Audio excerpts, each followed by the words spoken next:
Welcome to Cookie's Maths and Science Hub. In today's video, we're going to be exploring ionic bonding.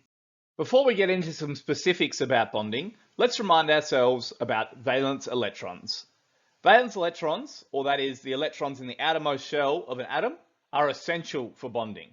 And we can determine the number of valence electrons of an element by looking at the Roman numeral on our periodic table, as the number of valence electrons of an element is equal to this number.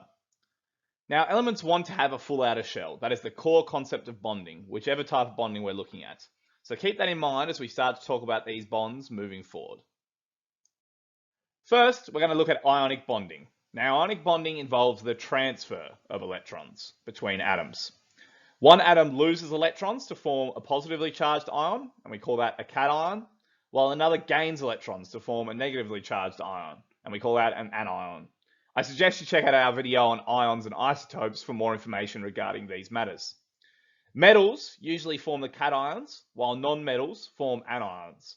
That's because metals usually have smaller number of valence electrons, so it's much easier for them to lose electrons, and reverse for non-metals, they have a lot of valence electrons, so it's much easier for them to gain valence electrons.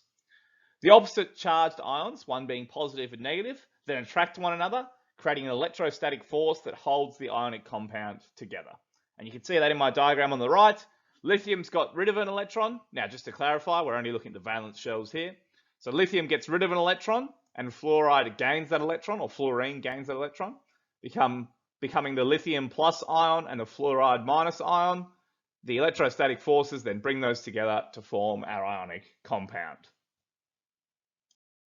When looking at ionic structures, we should take into account that they have high melting and high boiling points. They usually form a crystal lattice structure, and they are hard and brittle. Because of the fact that they are ions, they can conduct electricity well when dissolved.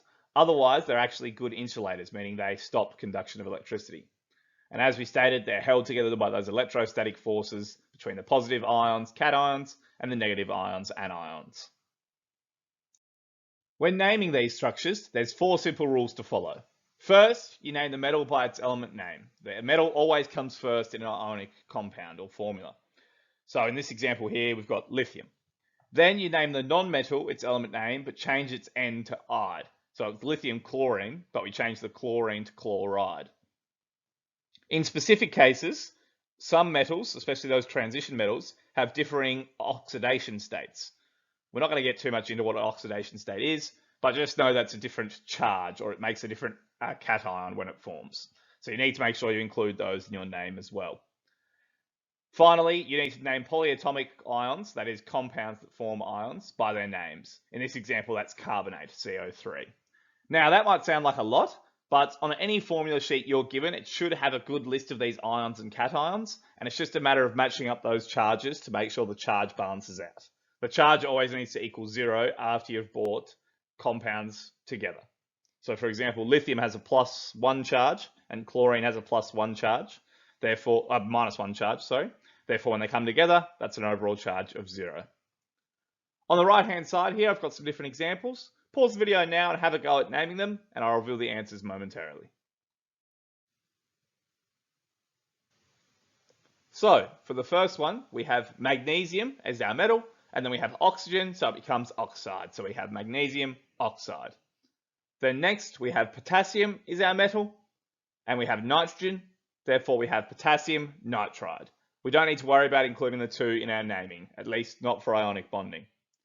Then finally, we have calcium is our metal, and we have CO3, and yes, we gave it in the example, but like I said, it should be on your formula sheets. That's carbonate, so we have calcium carbonate.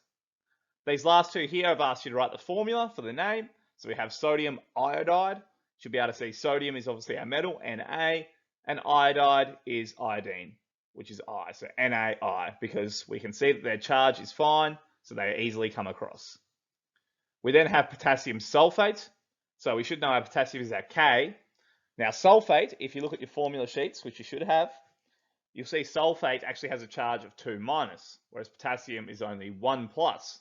So what that means is when we write out our formula, we're going to have K2SO4, because we need to have those 2 of that potassium there to balance out the 2 negative of the sulfate. Thanks for watching. Hopefully now you have some understanding around ionic bonding and how to name some of their structures. Be sure to leave a like and subscribe to the channel for future maths and science content. Hope to see you back again soon.